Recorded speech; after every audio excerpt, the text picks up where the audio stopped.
Parang do or die game nga daw ang mangyayari sa Gilas kontra Jordan team dahil kapag nanalo nga sila dito ay pasok na nga sila sa quarterfinals.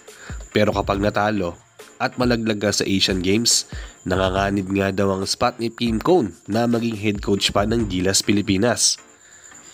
At Japet Aguilar, nagsalita na nga daw sa offer sa kanya ng Thailand. Ano nga ba ang masasabi ni Japet dito? Yan ang topic natin sa video na to mga ka-sports. Pero bago nga ang lahat, pakisuportahan naman ang aking channel sa pag-like at subscribe. I-click ang notification bell button para lagi mo notify sa mga latest videos ko. Tara, at pag-usapan na natin yan. Medyo kinakabahan nga daw ngayon itong si Team Cone kontra Jordan team dahil alam niya na isa nga ito sa magiging mahirap na makakalaban niya ngayong Asian Games. Lalo na, nandoon nga yung tumalo sa kanya at unang talo nangyari kay Brownlee sa championship na si Ronde Hollis Jefferson na maganda nga ang pinapakita na laro simula pa nung World Cup. Kondisyon nga ang naturalized import ng Jordan team na si RHJ at gusto nga bigyan ng leksyon ng Gilas.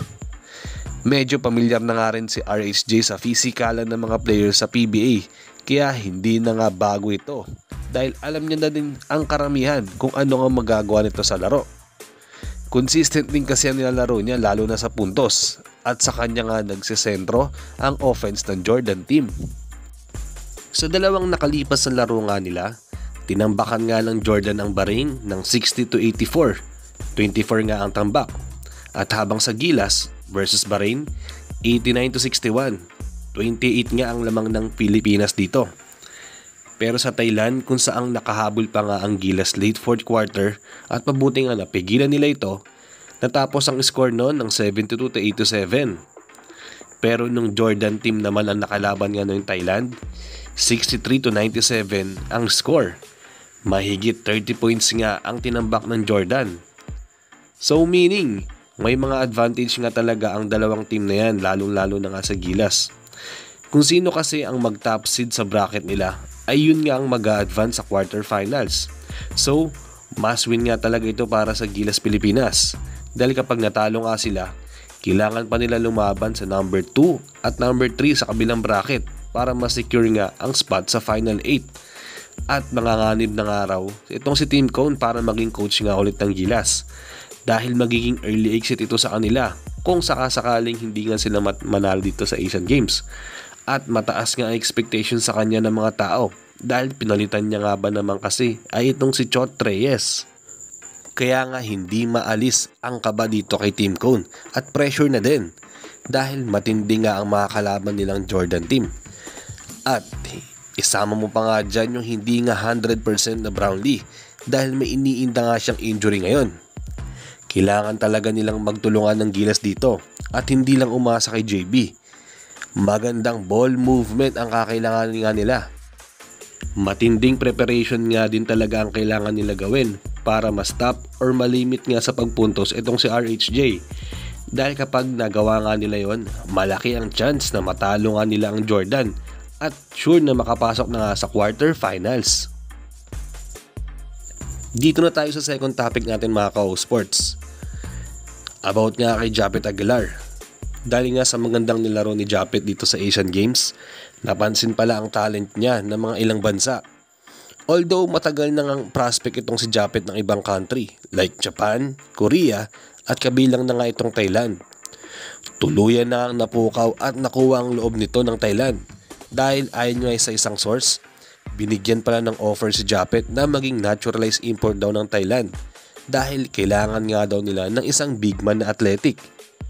Which is, nakikita nga nila kay Japet. Madaming highlights na nga nagawa si Japet ng laban nila. At nakitang big help nga siya if ever tanggapin niya nga daw yung offer na ito sa kanya ng Thailand. Ito ay ayon sa rumors lang mga ka-sports. Sa pagkakaalam ko mga ka-sports, before pandemic pa lang ay madami na nga natatanggap na offer sa overseas itong si Japet. Lalo na nga nung tanghali nga siyang finals MVP dati. Ayun kasi yung masasabi kong peak season ni Japet. Around 2019 yon. Nadodominate talaga niya ang ilalim once nahawakan niya na yung bola. Tapos nag-average pa nga siya ng 2.5 blocks per game nun. Kaya ramdam nga talaga siya sa offensive at defensive end. Kaso na-injured nga lang siya At medyo nagbago nga talaga yung laro. Siguro naiilang na nga rin talaga sa injury niya. Isa nga ang Japan sa matunog na nag-offer sa kanya dati. Kaso mukhang tinanggihan nga talaga ni Japet yun dahil nasa Hinebra nga ang loyalty niya. Sobrang hirap daw kasi iwanan din yung nagpasikat sa kanyang kupunan dito sa Pilipinas at iba yung suporta sa kanya ng fans. Kahit nga times 3 nga raw ang offer sa kanya ng Japan dati, ay hindi niya talaga matatanggap ang offer sa kanya nito. Tapos, ito naman ngayon, Thailand naman daw ang nag-offer nga sa kanya para maging naturalized import naman. Sa tingin ko, mas tatanggihan nga ni Japet ito. Kasi, citizenship na nga sa kasi ang nakataya dito sa kanya. At hindi nga din siya papayag sa ngayon kasi nagkakaedad na nga siya. Lalo na kakasimula niya nga lang mag-build ng family at mukhang stable na din naman siya dito sa Pilipinas. Dahil nga sa mga bonus na nakukuha niya sa service niya sa Gilas at sa Barangay Hinebra.